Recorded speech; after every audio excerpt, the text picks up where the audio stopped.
Meskipun wilayah klan Phoenix tidak seluas benua asal naga, wilayahnya tetap sangat luas. Di kejauhan, terlihat hutan purba yang menjulang tinggi, hutan aneh yang dipenuhi energi atribut api yang kaya. Pohon-pohon ini bukanlah spesimen biasa, batangnya seperti emas merah tua yang ditempa, dan daunnya menyala dengan api spiritual yang tak padam, habitat klan Phoenix itu sendiri. Kini, semua jejak pertempuran sebelumnya telah lenyap, digantikan oleh kehidupan yang semarak. Feng Xi tiba tak lama setelah Xiao Yan dan Xuan Huang, rambutnya yang panjang dan berwarna emas merah tua berkilauan dengan cahaya yang menyala-nyala. Matanya yang dalam bertemu dengan mata Xuan Huang dengan sedikit anggukan, sementara tatapannya ke arah Xiao Yan adalah tatapan tangan yang terkatup dan salam hormat. Saudara Xuan Huang, saudara Xiao Yan, saya sangat menyesal karena tidak menyapa kalian lebih awal. Dibandingkan dengan klan naga yang kasar dan gaduh, klan Phoenix jauh lebih halus dan lembut. Meskipun Feng Xi adalah seorang pria, kecantikannya menyaingi kecantikan seorang wanita. Xuan Huang tertawa terbahak-bahak. Langsung saja ke intinya, saudara Feng Qi, tidak perlu basa-basi. Saudara Xiao Yan datang untuk mencari jantung api untuk membantunya mempersiapkan pertempuran besar yang akan datang. Dia hanya sedikit tahu tentang klan naga api, karena itulah dia meminta bantuan.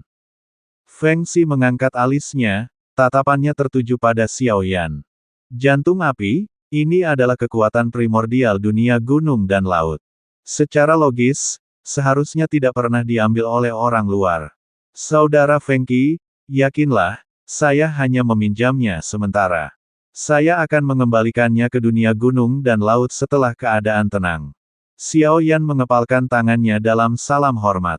Saudara Xiao Yan, saya tentu saja mempercayai karaktermu. Jika bukan karena bantuanmu, seluruh dunia gunung dan laut kemungkinan akan diliputi perang, dengan banyak ras yang musnah. Berbicara tentang jantung api ini, saudara Xiao Yan, apakah Anda memiliki persyaratan khusus? Klan Phoenixku memiliki hati api yang termasuk dalam 3 teratas. Tapi itu adalah darah kehidupan klan Phoenixku, dan aku benar-benar tidak punya pilihan. Aku minta maaf kepada orang luar. Feng Xi mengepalkan tangannya memberi hormat, wajahnya menunjukkan kepahitan. Saudara Feng Qi, itu tidak adil darimu. Apa maksudmu? Api darah kehidupan, tidak bisa dipinjam. Kau hanya tidak ingin menggunakan lengan Xuan Huang untuk dadamu, kau tampak lebih tidak bahagia daripada Xiao Yan. Xiao Yan mengepalkan tangannya dengan hormat, tanpa menunjukkan kemarahan. Dia mengerti bahwa kata-kata Feng Qi menunjukkan empati. Hal-hal seperti itu tidak bisa dipaksakan. Saudara Feng Qi, tidak perlu terlalu sopan.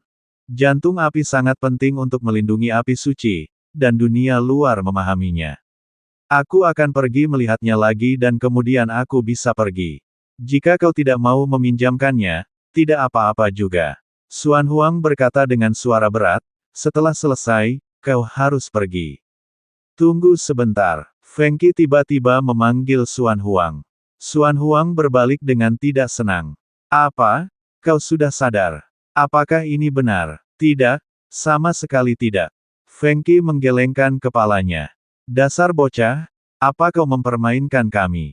Percaya atau tidak, aku akan memberimu pelajaran atas nama ayahmu. Xuan Huang segera mengangkat tinjunya yang besar, sebesar gunung.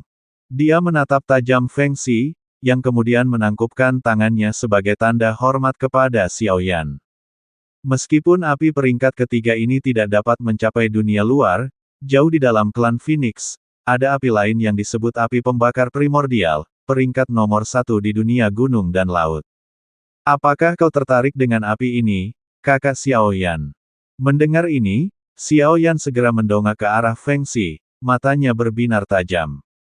Kakak Feng Xi, bisakah kau membawaku ke sana?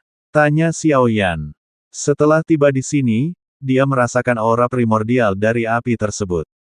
Memang, ada satu yang terletak di inti klan Phoenix, tetapi jelas bukan api pembakar primordial yang disebutkan Feng Xi. Itu pasti terletak di suatu daerah misterius. Sejujurnya, saudara Xiao Yan, leluhur klan Phoenixku mengetahui bahwa api itu terletak di bagian terdalam benua ini, di tempat yang kami sebut ruang hampa yang tenang. Ruang itu sudah ada bahkan sebelum penciptaan langit dan bumi, sebelum benua ini ada. Tentu saja, ini yang dikatakan leluhur kami, tetapi kami belum pernah ke sana. Menurut catatan klan Phoenixku, banyak leluhur brilian telah mencoba mendapatkan api ini, tetapi semuanya gagal, dan beberapa bahkan binasa. Feng Xi menatap Xiao Yan dengan mata tulus dan khawatir, "Saudara Xiao Yan, kau memikul tanggung jawab yang berat, meskipun aku hanya sedikit tahu. Mengapa mengambil risiko seperti itu? Itu praktis kematian yang pasti. Jantung api itu kuat, tetapi binasa karenanya akan menjadi kerugian yang lebih besar." Xuan Huang berdiri di samping tanpa banyak bicara, tetapi mengangkat alisnya ke arah Feng Xi, berpikir bahwa dia telah berbicara terlalu cepat dan telah ditipu olehnya. Tidak ada yang pernah mengendalikan api ini sebelumnya, risikonya terlalu besar. Akan lebih baik untuk menemukan bintang api lain untuk menggantikan Jiao Yan. Dia mendengarkan dengan tenang, sudah memikirkan solusi. Meskipun dia tidak memiliki kemampuan generasi klan Phoenix, dia memiliki peoni Yin Yang, yang memungkinkannya untuk menciptakan avatar untuk dicoba, dan dia juga dapat membawa esensi aslinya bersamanya. Akan tetap sulit untuk menyisakan ruang gerak saat itu, bagaimanapun juga, itu adalah api peringkat nomor 1, tetapi pada saat yang sama, itu juga sesuatu yang tidak dapat diperoleh secara kebetulan. Bagi Xiao Yan, ini adalah langkah yang sangat penting. Mungkin jika dia mendapatkan api ini, dia dapat menyalakan kembali api pemusnahan dan menjadikannya sepenuhnya miliknya, sehingga dia dapat menjadi penguasa pemusnahan yang baru. Kakak Feng Xi, aku ingin mencobanya. Api ini adalah apa yang telah kupikirkan, dan itu sangat penting. Xiao Yan memiliki roh kekosongan bintang ungu dan merasa bahwa kekuatan sumber di tubuhnya semuanya bergantung pada teknik ini.